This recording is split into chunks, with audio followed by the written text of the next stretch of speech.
صبر جميل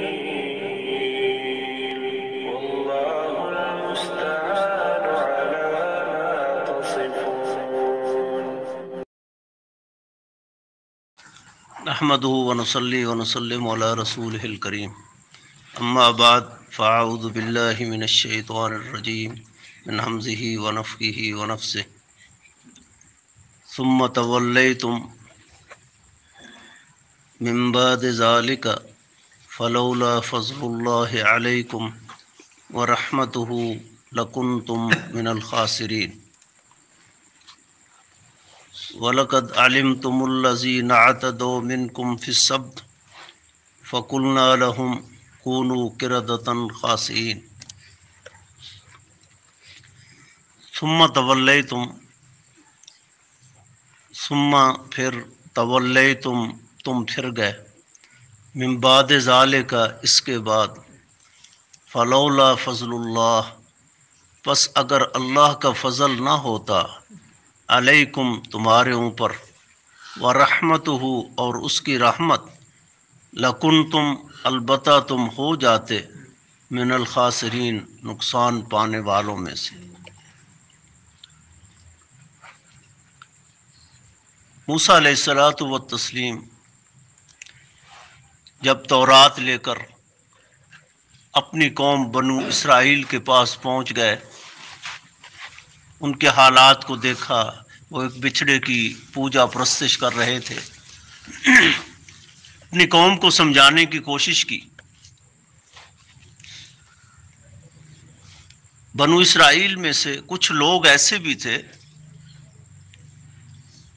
جو بے جا قسم کے مطالبات کرتے.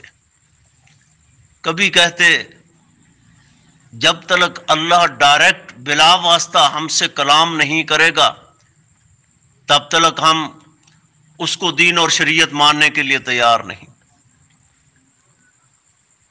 کبھی من اور سلوہ جیسی نعمت عظمیٰ کا انکار کر دیتے، اس سے انحراف کر دیتے.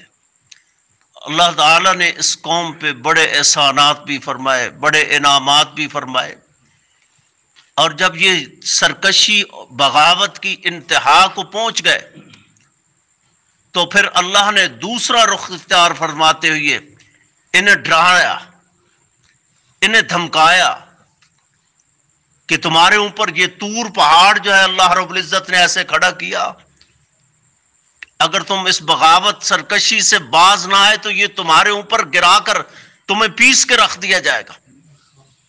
جب انہوں نے پہاڑ کو دیکھا ڈر گئے، خوف زدہ ہو گئے.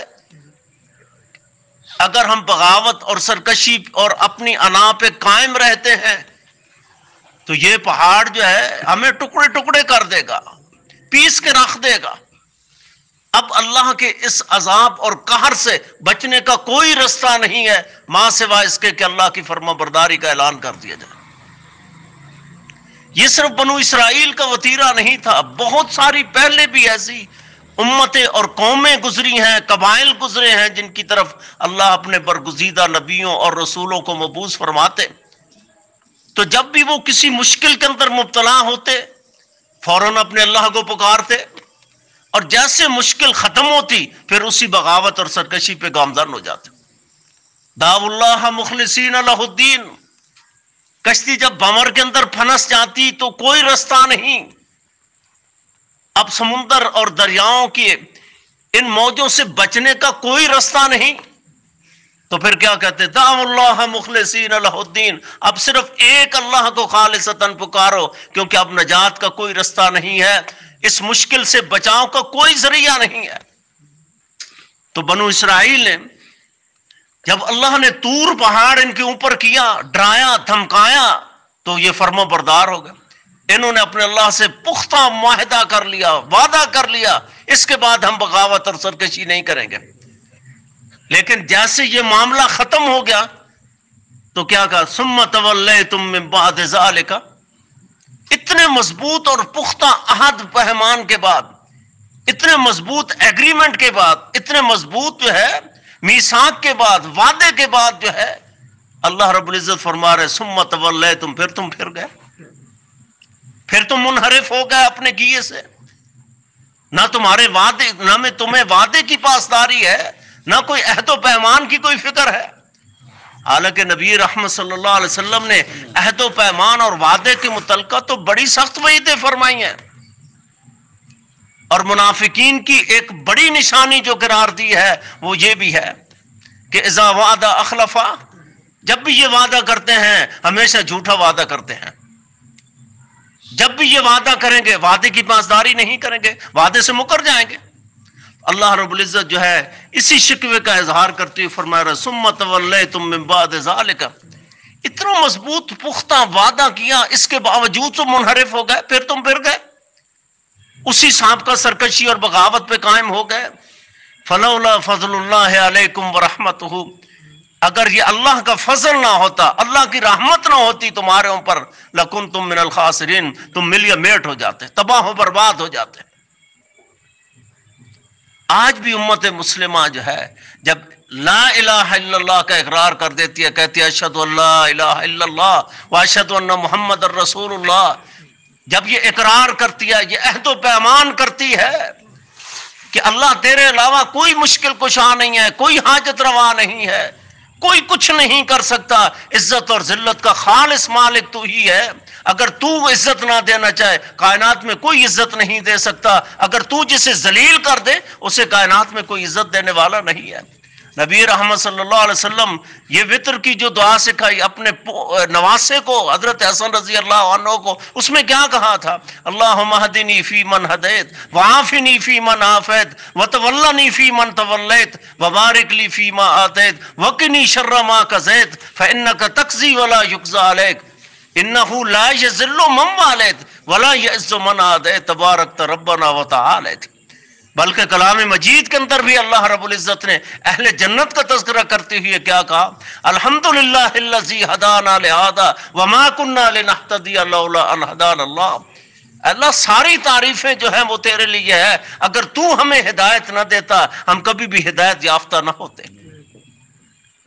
اللہ نے اگر کسی کو ہدایت نصیب فرما دی ہے تو ہم میں سے ہر ایک نے جو ہے عالم ارواح کے اندر پہلے وعدہ کیا، پھر عالم دنیا کے اندر جو ہے اس وعدے کو دوبارہ دہرایا، دوبارہ معاہدہ کیا. اس وقت بھی اللہ رب العزت نے کیا کہا تھا؟ الستو بربکم قالوا بلا، کیا میں تمہارا رب نہیں ہوں؟ سب نے کہا تھا، چاہے کوئی کافر ہے، یہودی ہے، عیسائی ہے، مجوسی ہے، صابی ہے، ہندو ہے، سکھ ہے، مسلمان ہے، دنیا کے کسی مذہب سے تعلق رکھنے والا ہے، اس وقت تو عالم ارواح میں سب نے بیک آواز ایک ہی بات کہی، قالوا بلا، کیوں نہیں اللہ. جب دنیا کے اندر آ گئے تو مکر گئے.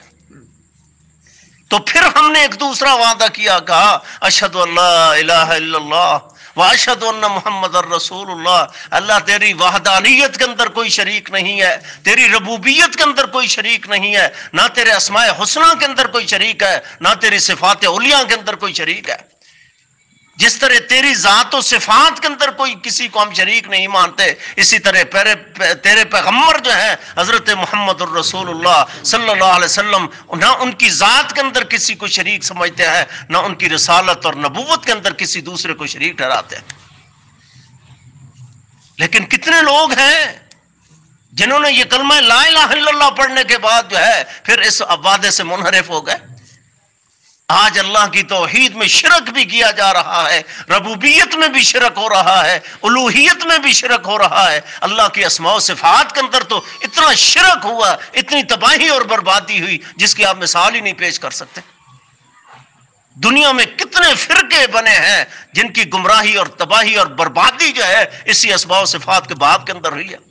اگر معتزلہ گمراہ ہوئے اسماء و صفات کے باب کے اندر ہے، اگر اشعری جو ہے اشاعرہ جو ہے وہ گمراہ ہوئے اللہ کے اسماء و صفات کے باب میں، معتزلہ ہوں، اشاعرہ ہوں، جہمیہ ہوں، قدریہ ہوں، جبریہ ہوں، کوئی بھی دنیا کا گمراہ کن فرقہ ہو، اس کی تباہی اور بربادی کی سب سے بڑی بنیاد یہ ہے کہ اللہ کے اسماء و صفات کے باب کے اندر انہوں نے وہ عقیدہ اختیار نہ کیا جو سلف صالحین ائمہ محدثین نے اختیار کیا. آج اس عقیدے کی ضرورت ہے. وہ عقیدہ کہاں سے ملے گا؟ اس قرآن مجید سے ملے گا. وہ عقیدہ کہاں سے ملے گا؟ حضرت محمد الرسول اللہ صلی اللہ علیہ وسلم کی روشن تعلیمات سے اندر ملے گا، جو نبی کریم صلی اللہ علیہ وسلم دنیا سے چھوڑ کے رخصت ہوئے، جن کے بارے میں اللہ کے پیغمبر نے کہا، صحیح حدیث ہے، ترکتکم علی سنت البیضاء، ترکتکم علی الملت البیضاء لیلھا کنہارھا. میں تمہیں اتنی واضح روشن اتنی روشن شریعت پہ چھوڑ کے جا رہا ہوں جس کی تاریک راتیں جو ہیں وہ دن کے چمکتے سورج کی طرح روشن ہے. حضرت محمد رسول اللہ صلی اللہ علیہ وسلم نے اتنی روشن شریعت چھوڑی، اتنا روشن دین چھوڑا. آج ہم گمراہی اور تباہی اور بربادی کے رستے پہ گامزن ہو گئے. ہم نے اس روشن شریعت کو چھوڑ کر ہر کسی نے اپنی اپنی شریعت بنا لی ہے، جس کی جو مرضی آئی، جو مرضی کے اندر رہا، جیسے چاہا، جس طرح چاہا، جہاں چاہا، بس دین اور شریعت بناتا رہا.